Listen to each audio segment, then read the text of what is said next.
So what is a pension fund? Pension fund is a specialized financial fund wherein it is a large pool of money that is collected and managed and invested with one core purpose. It is to pay employees a steady, reliable stream of income after they retire.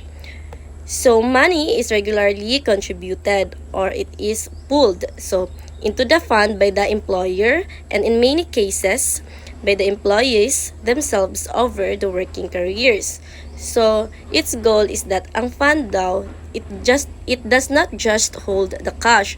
So it is also managed by professional investors who invest the money into a wide range of assets like stocks, bonds, and real estate to make it grow over many decades. So, when an employee daw stops working or when an employee retires, the accumulated and yung grown money nag-invest in the fund is used to send them a fixed monthly payment, often for the rest of their life. So that is why it is called as pension fund. So in short daw, it is a way to set aside money today and actively grow it so that a large dependable income source is ready for workers in their old age. So for example, a teacher, which is Miss Evans, works for the districts for 30 years. So there is a small mandatory portion of her paycheck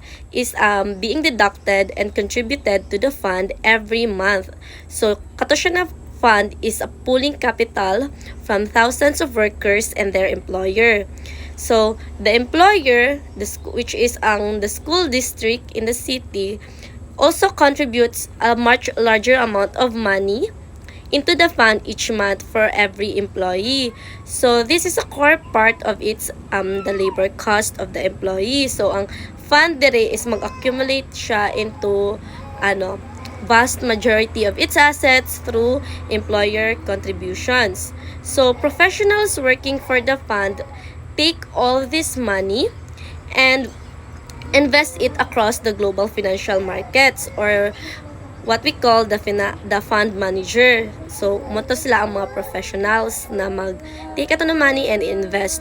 So, for example, they buy bonds, loans to governments or the companies or stocks, pwede sa shares in major companies and real estate. For example, office parks, apartment, and buildings. So, ang fund dira is nag-grow siya. So, the fund is growing the capital over decades. So, to ensure that it multiplies enough to cover future promises sa employee. So, the plan na akong example is a defined benefit plan because Miss Evans is guaranteed a specific retirement income such as, for example, 65% of her final average salary regardless of how the investments perform. So, the fund is legally obligated to meet this preset retirement income promise. So, pag mag-retire na daw ang teacher, which is si Miss Evans, kung mag-retire na siya, ang fund begins sending her a guaranteed check every month for the rest of her life, which ensures her income stability. So, mato siya ang example sa pension fund. Thank you!